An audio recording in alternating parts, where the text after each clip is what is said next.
Il est âgé de 9 ans. Sa Majesté Fekanga II, nouveau roi de Baba I, l'un des 4 villages qui constituent l'arrondissement de Bébessi, dans le département du Gor-Ketundia, au nord-ouest Cameroun. Sa maman, dernière épouse du défunt chef, est la seule femme restée auprès de son mari après le départ des autres épouses qui ont amené avec elle les enfants. Fils unique à sa maman, élève en classe 6, l'équivalent du cours moyen 2e année dans le sous-système francophone, il vient d'être intronisé pour succéder à son papa, décédé le 2 mai 2023. Même si certaines voix s'élèvent et estiment que la durée d'attente de 4 semaines pour la cérémonie d'intronisation du nouveau chef n'a pas été respectée, la cérémonie de sa présentation a rassemblé les foules.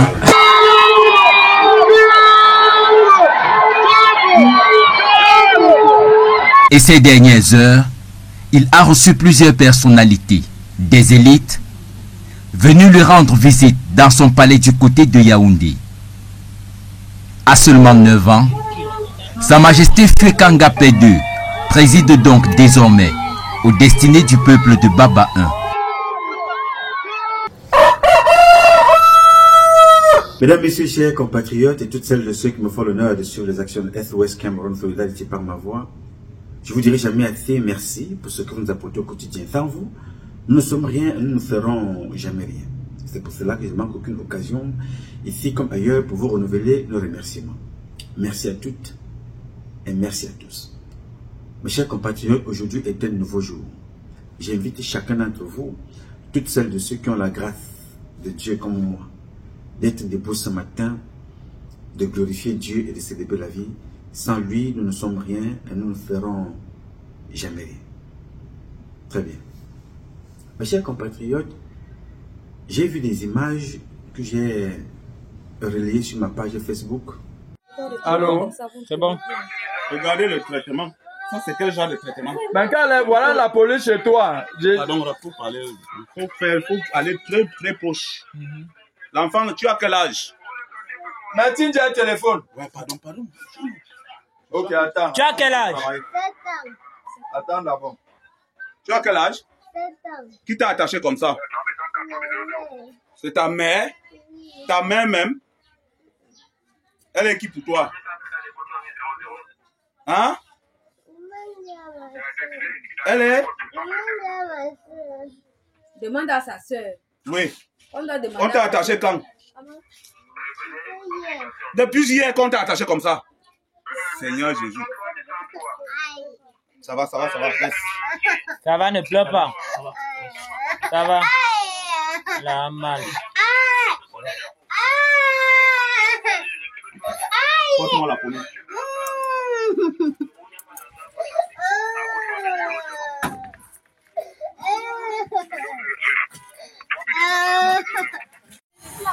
Ça c'est quoi? Le traitement qu'elle donne à l'enfant.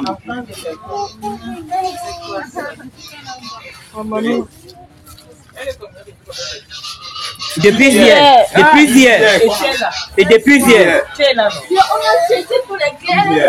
Depuis hier, l'enfant de tuer.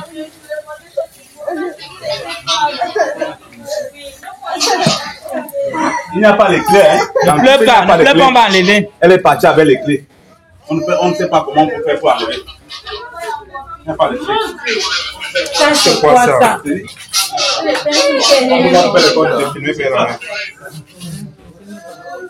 Ne filmez pas, madame.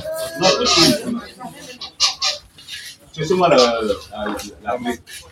Le couteau. Hein? Elle a fait quelque chose de négocieur. Hein? Ouais, on peut avoir.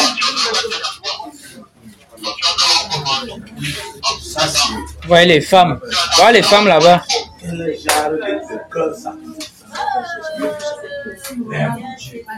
femmes partent voir les marabouts pour les enfants. Toi, tu attaches.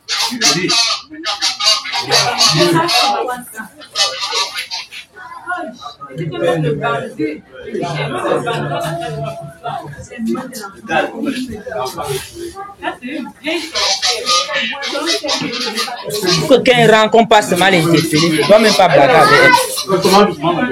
Doucement. Essaye de couper même.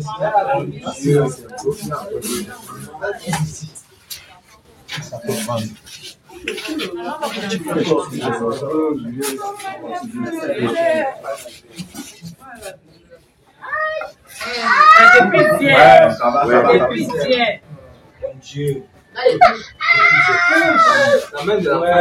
Depuis hier.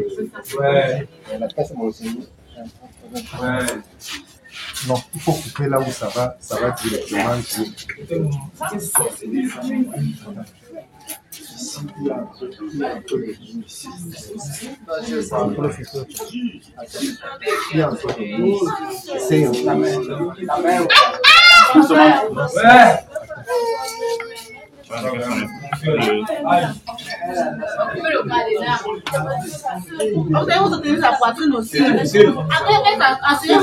Attends d'abord. On veut une pince. Je vais la faire à toi. Coupe un peu là-bas.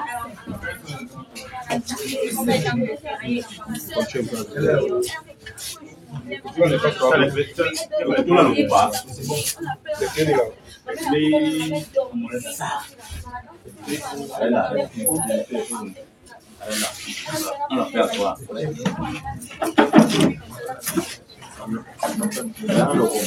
Ça, c'est quoi ça? C'est dans le combat. Le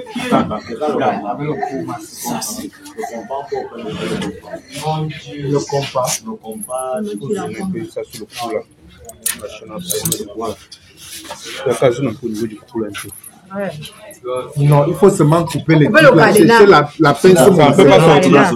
Vous ne pouvez pas. S'il n'y a pas les clés, moi j'en ai que cuit. Avec que cuit, c'est la pince. Oui. Oui, même si ça va aller. C'est pas, ça va. Voilà. Oui. Les femmes. Les femmes.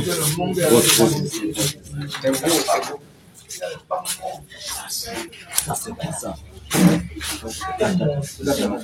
Non, ça va aller. Ça va aller. Comme les qui nous passent. Non, reste là. Reste tranquille. C'est là, ça ne peut pas sortir là-bas. Le coup passe. Elle a bloqué avec le coup. Elle a bloqué avec le coup pour amener les mains là. Le combat. Depuis hier.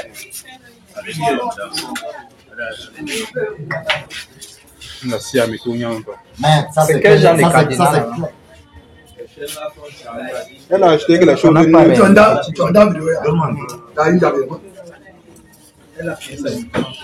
Quelqu'un les pingles, tiens, tu peux avoir les livres.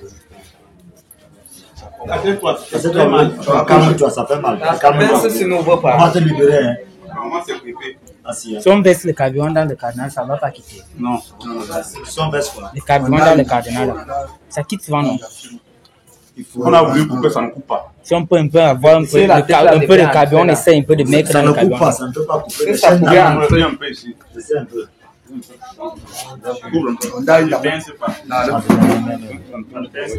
ne pense pas. Ça ne peut pas. C'est faible. C'est fait. Dans le... Ça ne peut pas. Vas-y un peu. Quand tu pèses là, ça. Non, ça va. Ne bouge pas. Ça ne peut pas. On ne peut pas. Regarde le sable a touché ça. Le sable a touché ça. Le sable a rendu les trucs. Ça ne me surprend pas.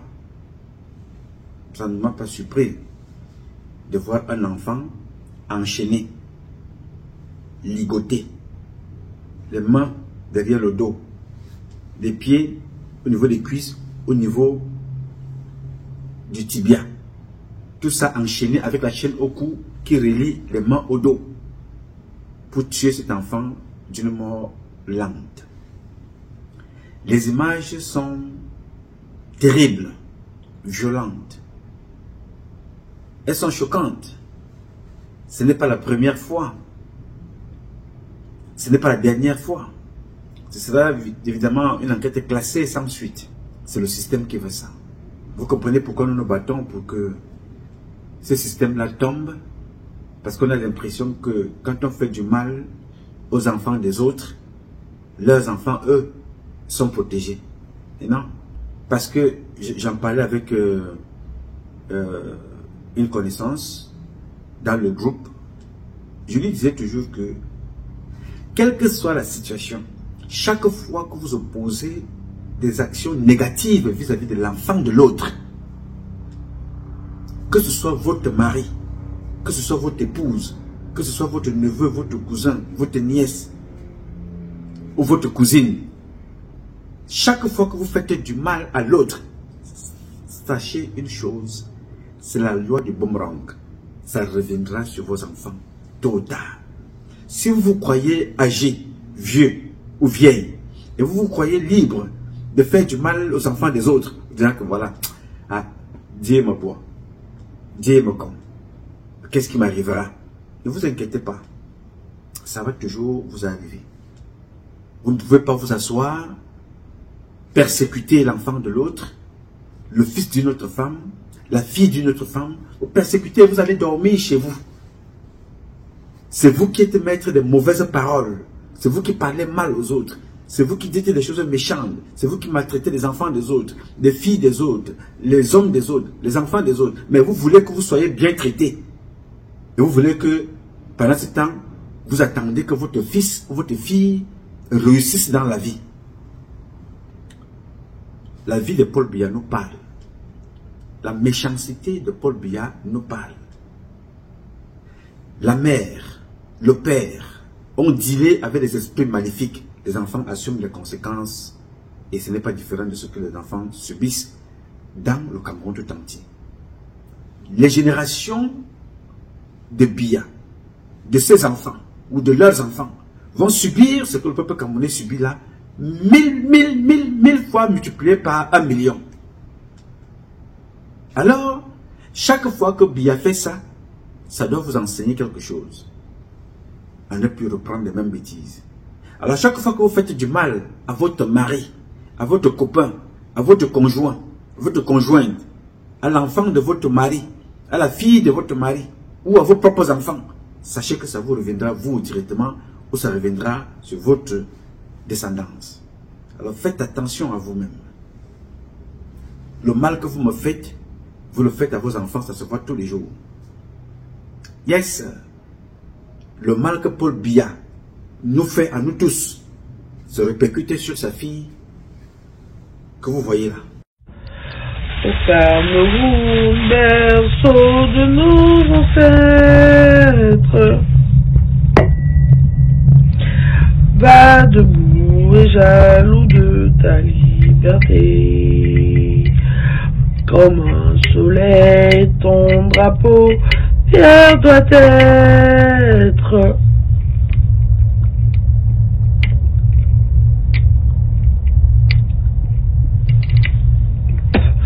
Un symbole à dents de foi et d'unité. Que tous tes enfants du nord au sud. Cheers! C'est Brenda et c'est mon premier shot.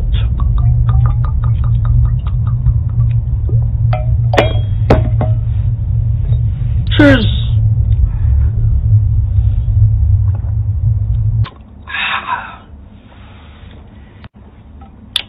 Mon deuxième shot.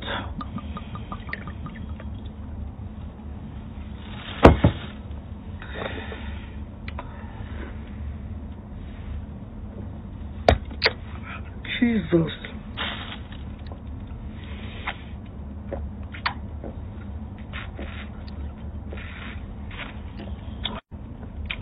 Toujours brise-bris avec le troisième shot. Et pour pas finir la tête dans les cuvettes, on va essayer de ralentir un peu. Et de mettre moins. Je pense pas que c'est censé être autant. Ah, même là, c'est toujours beaucoup, mon frère. Cheers! Jesus! On est à 3. vous connaissez ce qu'on appelle que le coma éthylique. 4e shot for Breezy B.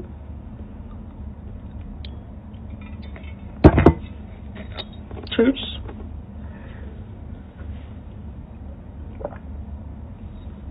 Cinquième shot for Breezy B.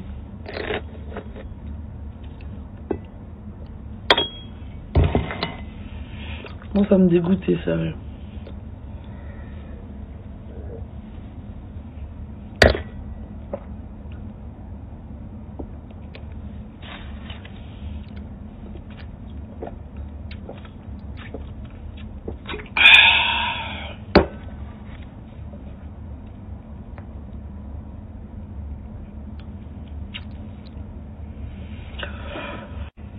Petite intermission avec Monsieur Cara. Caramel, dis coucou à TikTok. Eh, pourquoi tu fais comme si je puais de la gueule, frérot? Le mec, il a jarté mon bisou. Moi, je t'aime plus. Je t'aime plus. Déjà que tu payes pas de loyer dans cette maison. Alors non. Tant que vous m'avez pas payé, monsieur, pas de câlin pour vous. Bien, ça, c'est la fille d'un président. C'est la fille de la femme d'un président. Alcoolique, déréglée, prostituée, sodomie-fiancée. Ce n'est pas une insulte. C'est une description pour vous dire le mal que vous faites aux autres. Comment ils se répercutent devant vous. Quand on parlera aux enfants dans un avenir proche ou dans un futur proche, ils auront l'impression que on raconte des histoires de Mamadou et Bineta. Alors nous vivons ça en direct. Une famille maudite au paradis. C'est ça que vous voyez là. Oui, monsieur. Une famille maudite au paradis. Tout le monde observe comment un président et sa femme ont sacrifié leurs enfants pour le pouvoir, pour détruire 30 millions ou 35 millions de Camerounais.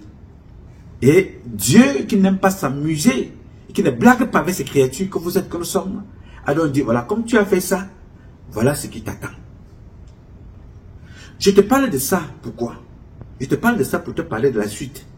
Le mauvais cœur de certains parents qui violent des règles au Cameroun et qui violent les lois, pensant que violer contre les autres et leur famille sera en sécurité. C'est-à-dire vous violez les lois en faisant du mal aux enfants des autres. Vous pensez que ce sont vos enfants qui resteront en sécurité. C'est de ça que je vais vous parler ici, parlant du prophète Safo, Roger, un prophète bandit, voyou, délinquant, avec ses amis.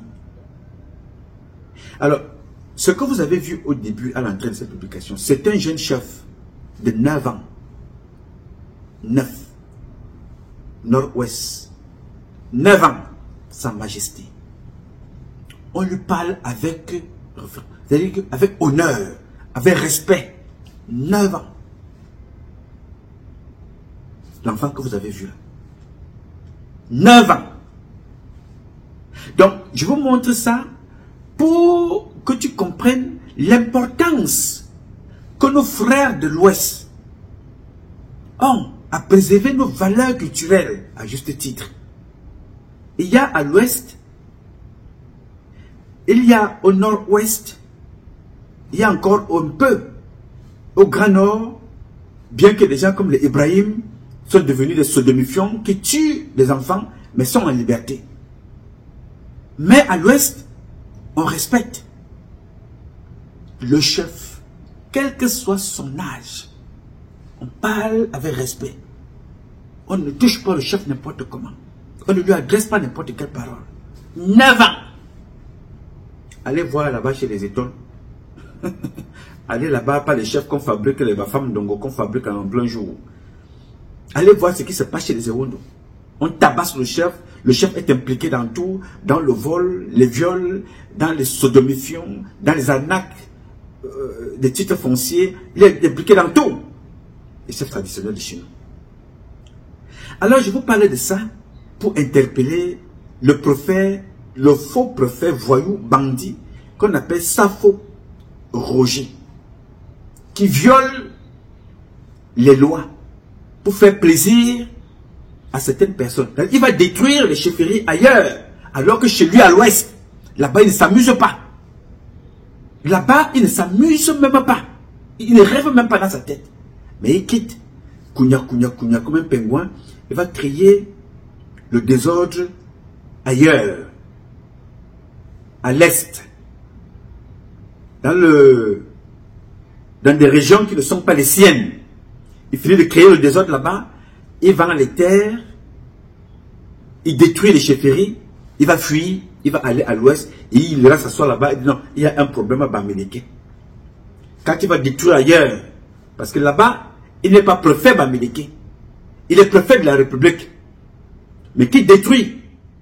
Et quand il quittera là-bas demain, il ira s'asseoir de l'autre côté. Il dit, dans ce pays, membre, il y a un problème à Bamileke. Vous êtes des élus. Vous êtes des élus pour la République. Vous êtes des élus pour la République.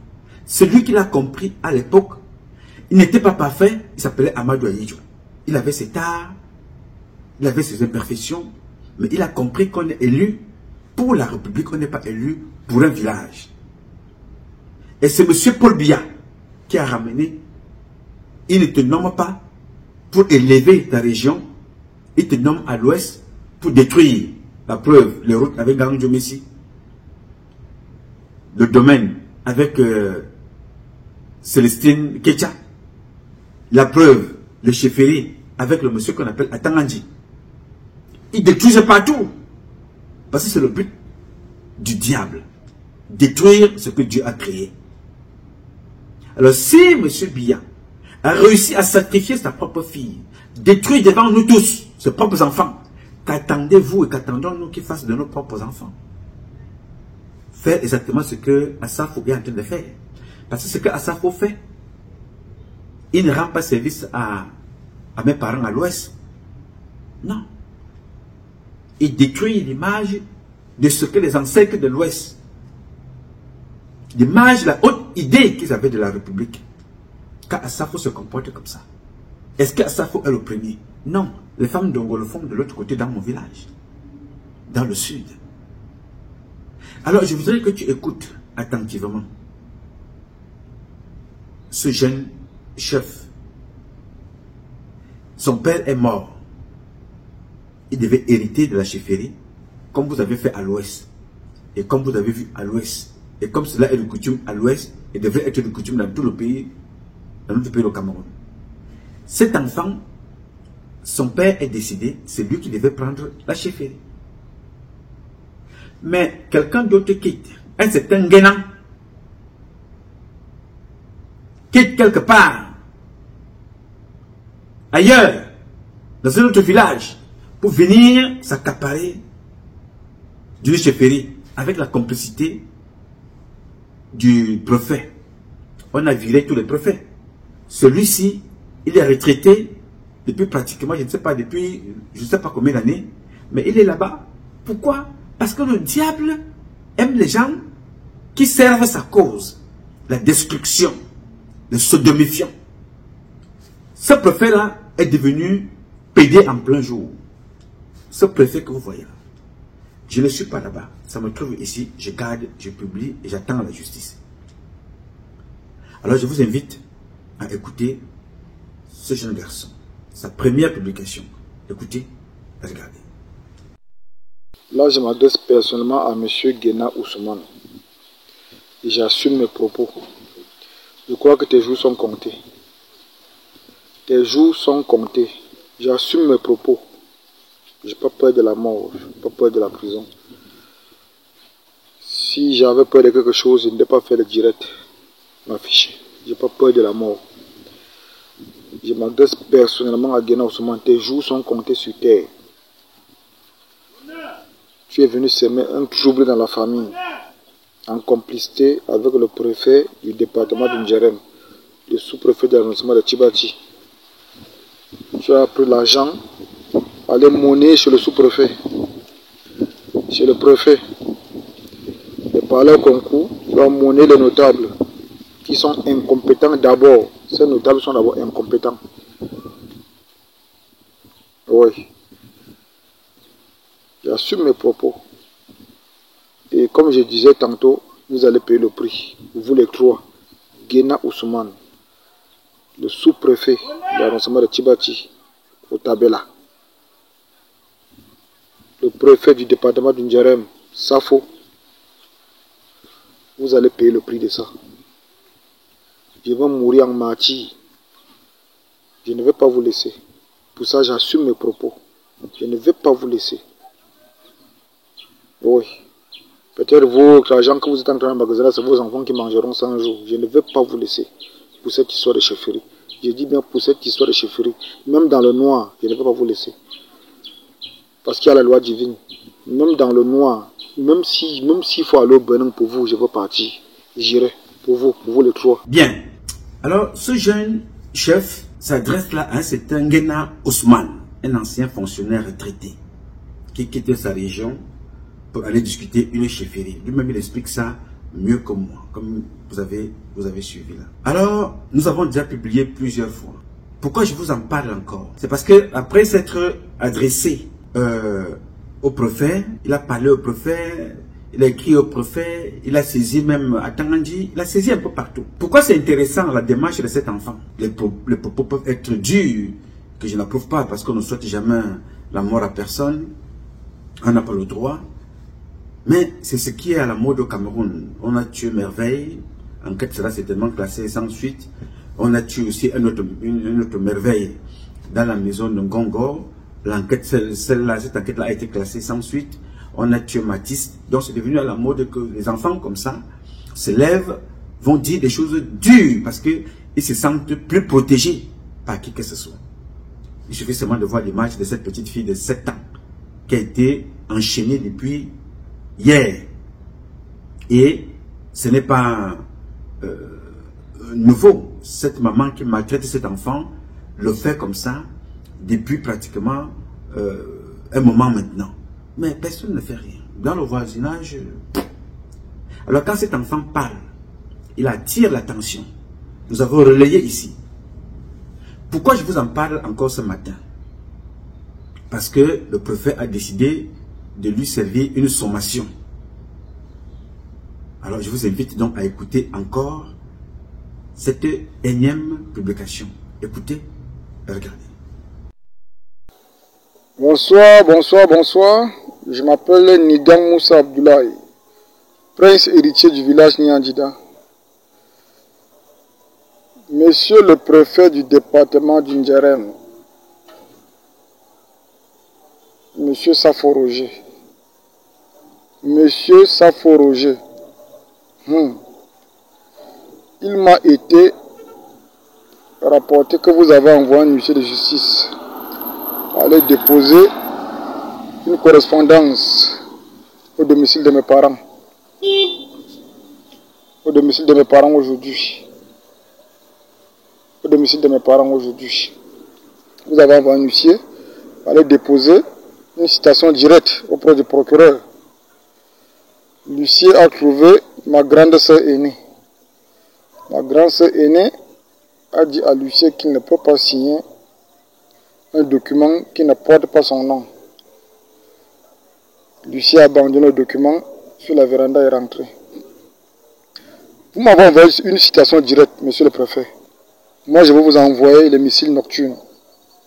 Je vais vous envoyer les missiles nocturnes. J'assume mes propos, hein. J'assume mes propos. Je n'ai pas peur. Je n'ai pas peur de vous, monsieur le préfet. Je n'ai pas peur de la prison, je n'ai pas peur de la mort. D'abord, je suis déjà mort depuis, c'est le corps qui reste. Je suis déjà mort depuis, c'est le corps qui reste. Je n'ai pas peur de vous. Et je vous dis que vous allez payer le prix. Parce que vous manipulez même le sous-préfet de l'arrondissement de Tibati. Vous le manipulez. Qui doit désigner Guéna Ousmane, qui n'est pas de la lignée. Parce que Guéna Ousmane est venu vous corrompre. Je suis au courant de tout. Un préfet qui passe son temps à imposer un rythme au boucher, de lui reverser 10 kilos de viande par jour. Vous n'avez pas honte? Vous n'avez pas honte? Avec tous les avantages de toute nature que vous avez. Donc, si vous voyez que c'est la viande que vous allez grossir avec, vous arrivez quelque part, vous imposez vos rythmes. La viande, c'est vous. Le poisson, c'est vous. Ceci, cela, c'est vous. Tu es en retraite depuis. Ce qui est sûr, tu iras au village. Tu vas rentrer chez toi à l'ouest. Mais, tu partiras de Tibati, monsieur Saforoger. Vous allez partir de Tibati avec une histoire me concernant, moi, Nidan Moussa Abdoulaye, moi personnellement. Vous partirez de Tibati avec mon histoire. J'irai avec vous jusqu'à la gare. Je ne vais pas vous laisser. Je ne vais pas vous laisser. Envoyez encore notre deuxième station directe. Envoyez encore. Moi, je ne vais pas vous laisser. J'irai avec vous jusqu'à la gare. Je ne vous laisserai pas. Nous allions courir.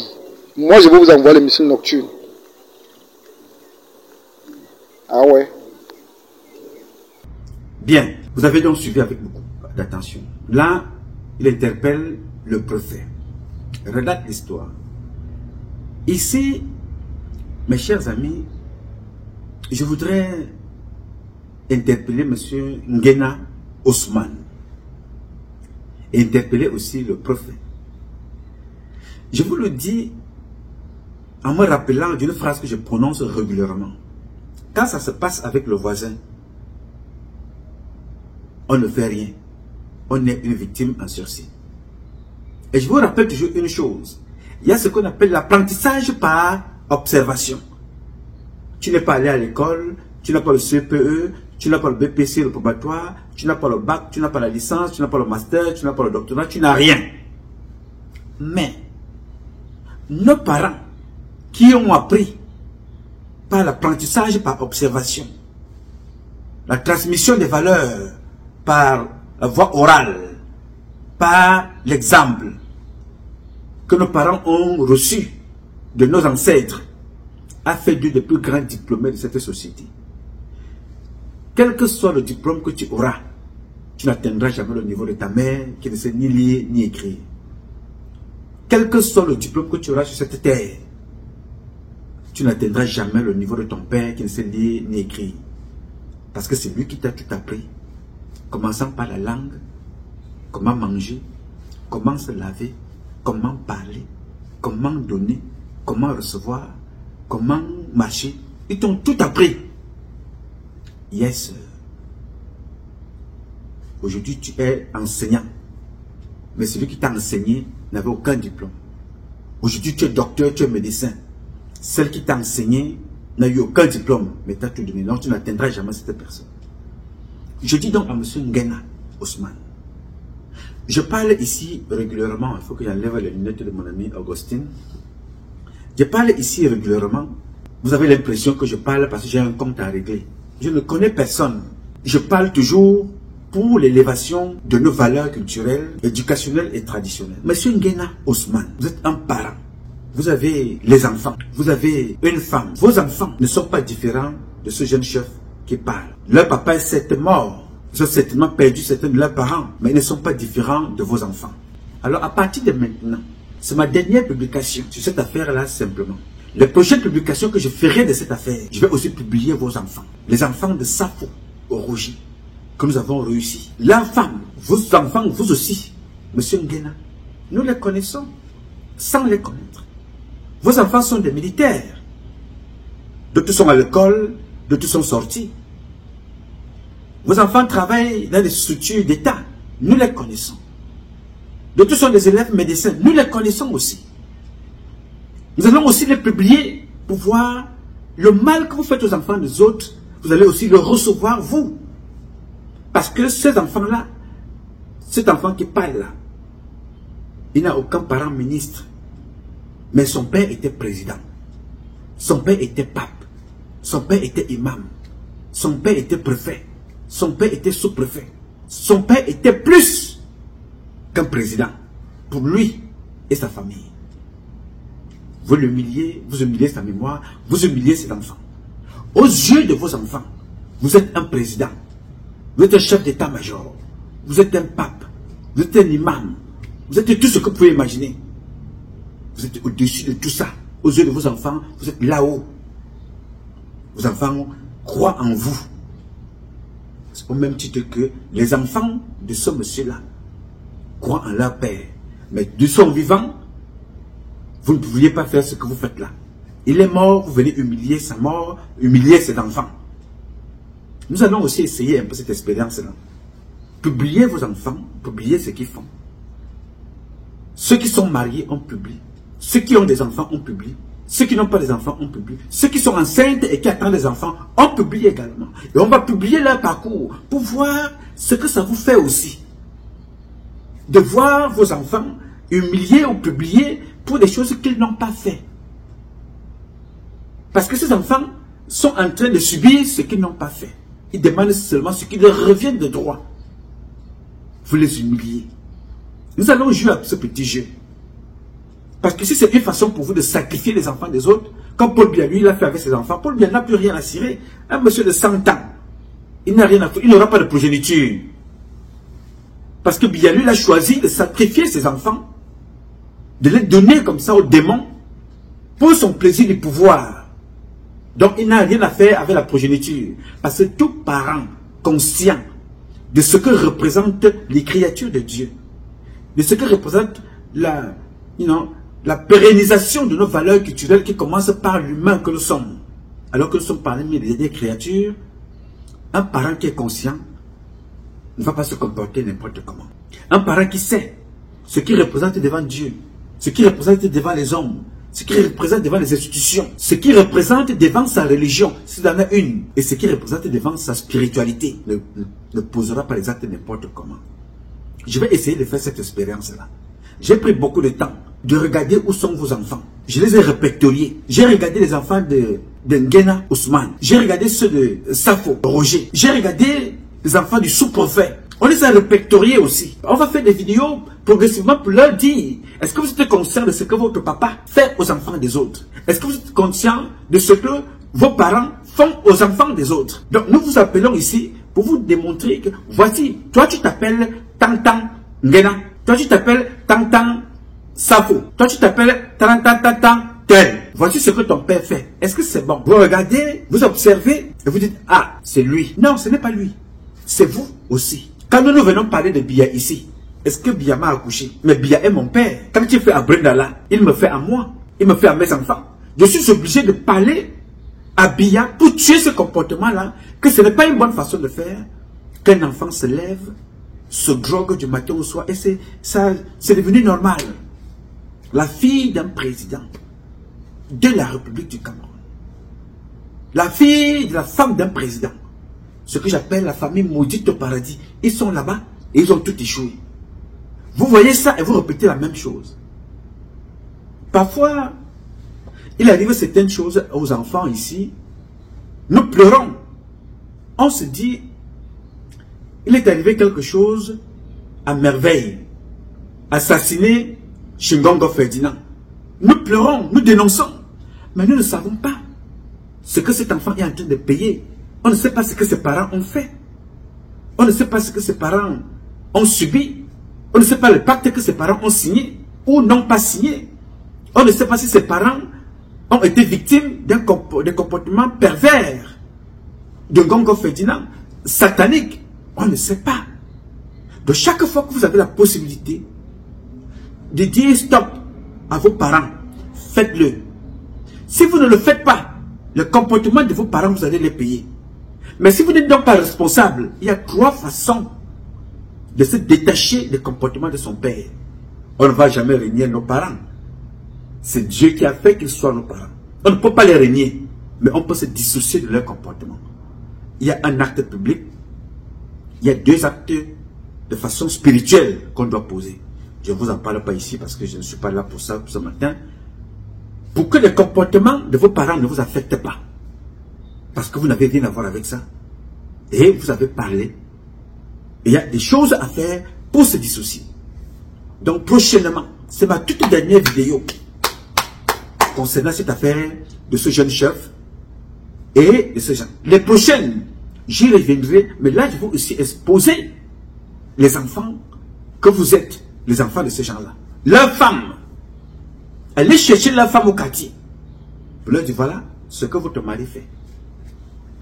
Il est préfet, il est sous-préfet, il est fonctionnaire retraité. Le voilà. Oui, monsieur, il va falloir aussi que vous essayez un peu de subir, d'une façon ou d'une autre, ce que subissent ces enfants. le stress, l'humiliation, des menaces. Vous croyez qu'un enfant peut s'asseoir ici comme je suis assis là, s'adresser à Paul Biya comme ça? Est-ce que vous croyez que ça me fait plaisir? Vous croyez que ça fait partie de nos valeurs? Ce ne sont pas nos valeurs, ça. Nos valeurs, c'est comme vous avez vu le jeune chef là. On se couvre, nos parents, on se couche même sur le sol. On se met à genoux pour parler aux parents. Oui, c'est ça nos valeurs. Nous sommes dépassés par ces parents-là. On est obligé de venir ici, on a écrit en privé, on a écrit de façon officielle, annexe et connexe. On a parlé de façon directe ou de façon interposée, par l'intermédiaire, par des biais de certaines personnes. Rien n'y va. Vous êtes quel genre de parents? Vous êtes des animaux? Vous êtes des bêtes? Même un animal, à force de lui parler une langue, il finit par apprendre le béti, l'anglais, le chinois. Les chiens écoutent les langues que vous leur imposez. Ils comprennent. Comment vous, les humains, vous n'arrivez pas à comprendre? Ou parce que certains d'entre vous, on vous a défoncé le derrière, vous n'arrivez plus à réfléchir par là et avoir des émotions qui vont avec dans le cœur. Vous réfléchissez maintenant par la nostocratie. Qu'est-ce que c'est que ces comportements? Quels sont ces parents qui ne sont plus dignes d'être des parents? Vous attendez des enfants. Que diriez-vous demain à vos petits-enfants? Demain, vous serez grands-pères. Certains d'entre vous le sont même déjà. D'autres vont le devenir. Ah, le pouvoir de bien ne va pas s'éterniser. Hein? Vous allez payer. Hein? Je le dis encore ici. Vous allez payer. Vous n'aurez plus jamais des gens qui viennent vous dire des choses que comme nous faisons là et certains dans la diaspora qui prennent le temps de vous parler. Parce que là-bas au Cameroun, la plupart des journalistes ne peuvent plus vous dire des choses. Ils ont pris parti, sont devenus des sodomifiants. Nous prenons notre courage ici. Ça va faire mal parce qu'on ne parle pas comme ça aux parents, mais on prend quand même la peine de vous le dire. Ce n'est pas normal. Ce que vous faites. Voici ce qui devrait être fait. Ce n'est pas bien. Ce n'est pas digne. Ça ne nous honore pas. Mais vous continuez. Toujours et toujours. Vous violez des lois étatiques. Vous violez des lois traditionnelles. Vous violez des lois spirituelles. Vous violez des lois partout. Vous violez les Camerounais. Vous violez leur intimité. Vous violez leur vie. Vous violez la vie des Camerounais chaque jour. Et vous voulez qu'on vous respecte. Comment allons-nous respecter les parents qui ne se respectent pas? Le respect se mérite. Le respect se mérite. Comment faites-vous pour mériter votre respect? Vous vous comportez comme des enfants. On vous traite comme des enfants. Les enfants encore, on trouvera une circonstance atténuante. Ce sont encore des enfants. C'est pour ça que les condamnations sont différentes. C'est des enfants, ils ne connaissent pas encore. Dans d'autres pays, au lieu de condamner les enfants, on condamne les parents. Alors vous, si vous vous comportez pire que les enfants qui sont innocents, comment voulez-vous qu'on vous traite alors que vous êtes doté de la sagesse? Demain, on va dire quoi? Aujourd'hui, on appelle les Omniobé les ancêtres. On appelle nos grands-parents les ancêtres derrière. Demain, comment voulez-vous qu'on vous convoque? Des pères pédophiles, des pères incestueux, des pères voleurs, des pères voyous, des ancêtres délinquants? Comment voulez-vous que je m'asseye et que j'invoque un certain Guéna Ousmane, un ancêtre? Je l'invoque. C'est pour venir maudire ma vie. Vos enfants qui ont des enfants qui ont bénéficié d'une éducation, qui ont travaillé, qui sont allés à l'école, sont aujourd'hui des enfants qui marchent avec la honte de voir le comportement de leur papa. Ça n'honore personne. J'ai donc voulu attirer votre attention là-dessus. Parce que Issa Chiroma, un jour, avait dit que les collaborateurs de Amadou Ahidjo sont morts pauvres. Alors tous les collaborateurs de M. Biya sont tous des riches. Ce n'est pas moi qui dis. Écoutez, Issa Chiroma, regardez. Vous estimez vraiment être en harmonie avec vous-même dans votre parcours politique, monsieur le ministre? Tout à fait, tout à fait. Je défie quiconque de m'en prouver le contraire. Alors, nous sommes également allés chercher la seconde surprise de ce programme de Recto Verso. Monsieur le ministre, nous étions exactement en juin 2004, cela fait 10 ans, le 27 juin précisément, dans une radio urbaine de Yaoundé nommée Magique FM. Le programme aussi est connu, Démocrature, présenté par un journaliste que vous connaissez, Roger Kiyek de Kiki. On a capté quelques extraits. Je propose de suivre ce que vous disiez il y a exactement 10 ans, M. Issa Chiroma Bakam. L'histoire est toujours écrite par les vainqueurs. L'histoire de cette période jusqu'à présent n'a été écrite que par les turiféraires du régime, par les inconditionnels de M. Biya, par les gens qui lui sont redevables, qui lui font des clins d'œil et qui par conséquent jetaient l'anathème sur le président Ahidjo, le voué hégémonie. Tous les collaborateurs du président Ahidjo sont morts misérables. Tous. Allez voir les maisons qu'ils ont laissées. C'est vraiment des taudis. C'est 2 fois rien. Le détournement était inacceptable sous le règne du président Ahidjo. M. Biya ne peut pas prendre le Cameroun de la prospérité, comme lui-même il a dit, le ramener à la misère, comme c'est le cas aujourd'hui, et s'attendre à ce que ses concitoyens continuent à lui faire confiance et à jeter leur dévolu sur lui. C'est impossible. Le président Biya parle tout le temps de la réconciliation. Il ne la veut pas. Il ne veut pas de cette réconciliation. La dépouille du président Ahidjo se trouve encore à Dakar.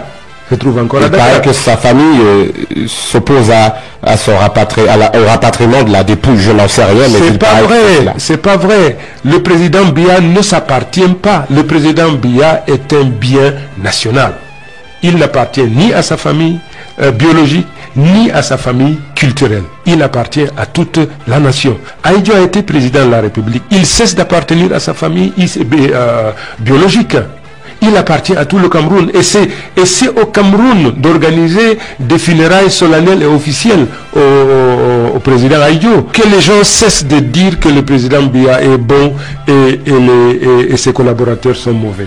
Le président Biya, il a dit lui-même, il suffit qu'il opine de la tête pour dégager toute personne qui ne lui convient pas. Il n'a que les gens qu'il veut et qui travaillent comme il veut. Qu'on cesse donc de faire des autres des boucs émissaires. Le responsable de la situation, puisque le président Biya est le seul comptable, ou de la prospérité ou de la misère. Tous les ministres, tous les collaborateurs du président Biya sont comptables devant le président Biya. Il est aussi comptable de la paix, le président Biya. Mais aujourd'hui, vous dites que nous sommes en paix. Le Cameroun est calme. Et s'il y a paix, c'est la paix des cimetières. Regardez aujourd'hui le culte de la personnalité auquel on procède aujourd'hui au niveau des médias officiels. C'est simplement inacceptable. Le syndrome du Zaïre est en train donc de faire son apparition au Cameroun. Il faudrait que ce peuple baroudeur se réveille, qui se dise non. On doit construire la prospérité basée sur la solidarité, basée sur l'équité, sur la justice, et non aujourd'hui sur des mensonges grotesques et de l'assimilation. Voilà quelques extraits florilèges, je dirais, de ce programme démocratique. Vous êtes passé il y a 10 ans avec un ton sévère par rapport à celui qui est aujourd'hui votre patron, comme vous le disiez. Il était déjà président de la République. Est-ce qu'il n'y a pas quand même... Bien, là c'est Issa Chiroma qui parle. Candidat à l'élection présidentielle. Il était dans le gouvernement. Il a travaillé dans ce gouvernement-là. Il a fait plus cher. Ouais, vraiment, j'ai dit à mes enfants, ne faites jamais la politique. Oui, la politique, c'est la science des menteurs en utilisant des phrases, des belles phrases pour endormir les gens. Ne faites jamais de politique. Quand tu as fait la politique, tu as signé ton arrêt de mort. À tout moment, tu peux mourir parce que tu mens. Yes. Faites attention à vous. Voilà encore un autre jeune chef que j'ai retrouvé à l'ouest. Écoutez et regardez. Il faut donc dire que c'est l'idée, s'il y a un événement qu'on va retenir à l'occasion de la 52e édition de la fête nationale, ici même à Caen, c'est cette arrivée de ce jeune chef que vous présentez comme le plus jeune monarque de la région de l'Ouest. L'arrivée de monsieur le recteur de l'université de Lyon, qui va donc prendre place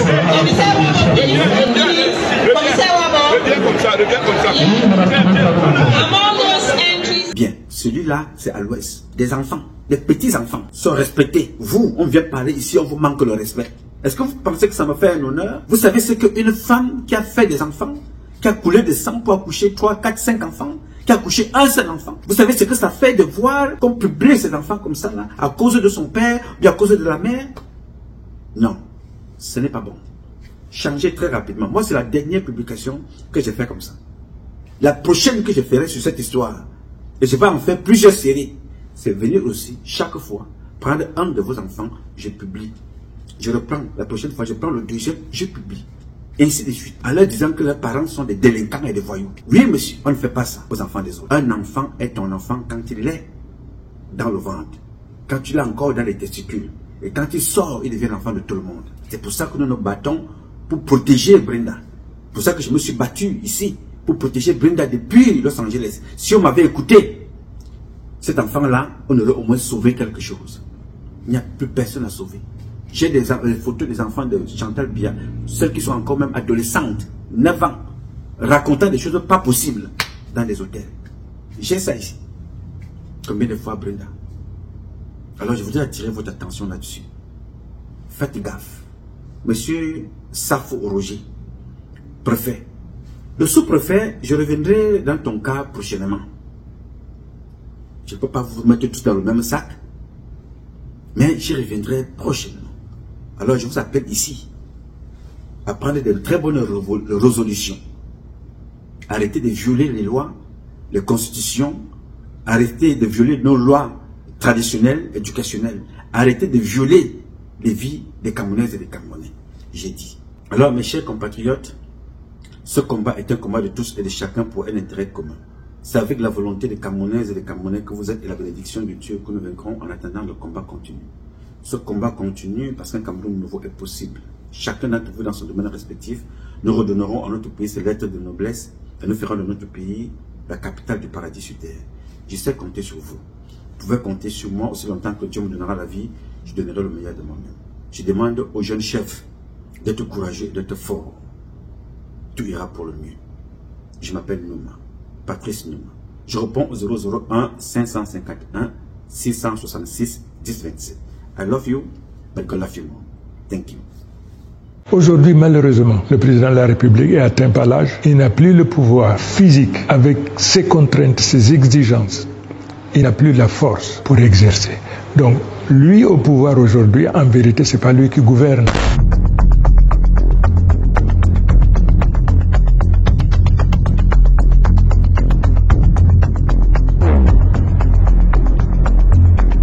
On s'aperçoit que, par exemple, durant les 14 dernières années, le chef de l'État qui préside aux destinées de notre nation, qui veille à ce que toutes les institutions se déroulent normalement, n'a pas organisé un seul conseil de ministres.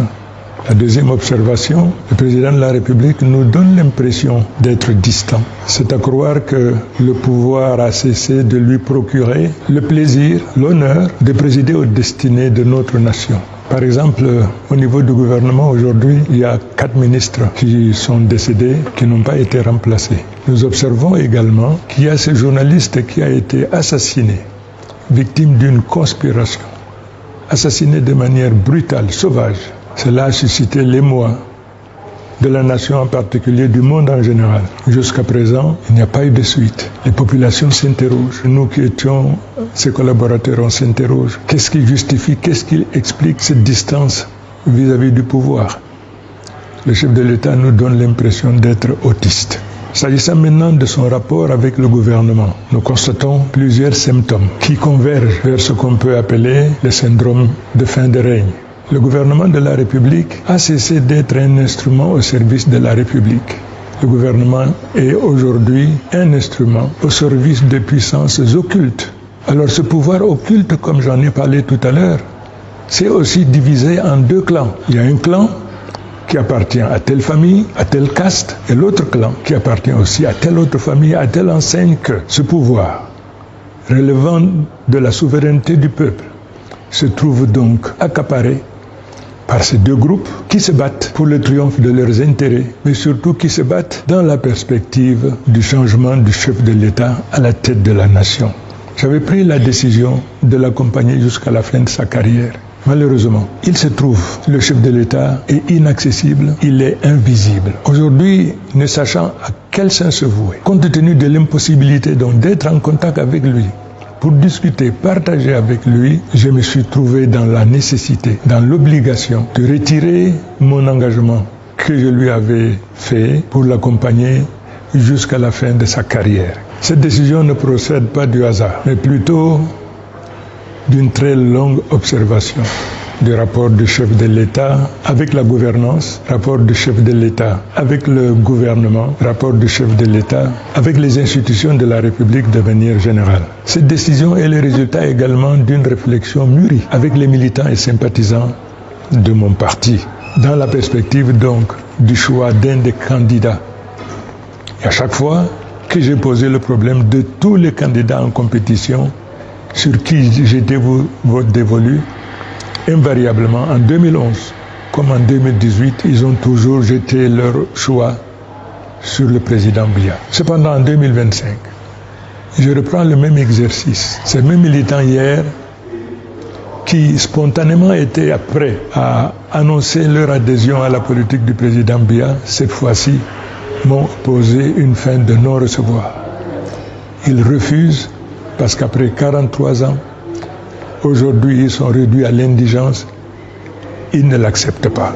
On ne gouverne pas une nation par procuration ou par délégation de pouvoir. Aussi longtemps que le président de la République était aux commandes et prenait des décisions qui étaient exécutoires, on peut dire, oui, il exerçait le pouvoir. Le pouvoir qu'il exerce aujourd'hui, il l'exerce par procuration.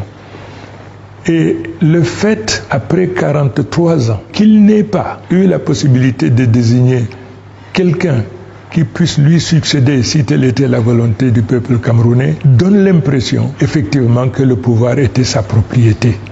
C'est pour ça donc que nous disons non, le pouvoir est la propriété du peuple, et c'est le peuple qui, conformément aux dispositions constitutionnelles, procédait donc à l'élection du nouveau président.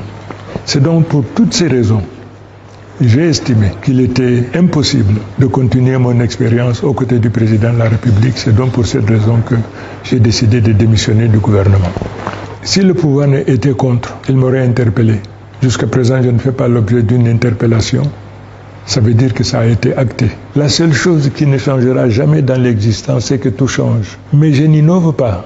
On ne reste pas fidèle à l'incompréhensible, à l'inacceptable. Les Camerounais veulent le changement. Et ce changement prescrit à tous les Camerounais de manière générale, et ces deux partis politiques en particulier. Il faut qu'on se souvienne que l'immense majorité des Camerounais aspirent au changement. Il faudrait donc que les dirigeants de chaque parti politique, individuellement, fassent d'abord leur mieux, leur aggiornamento, ensuite comprennent la nécessité de construire des passerelles pour que les uns aillent vers les autres, afin que nous puissions mettre ensemble effectivement une dynamique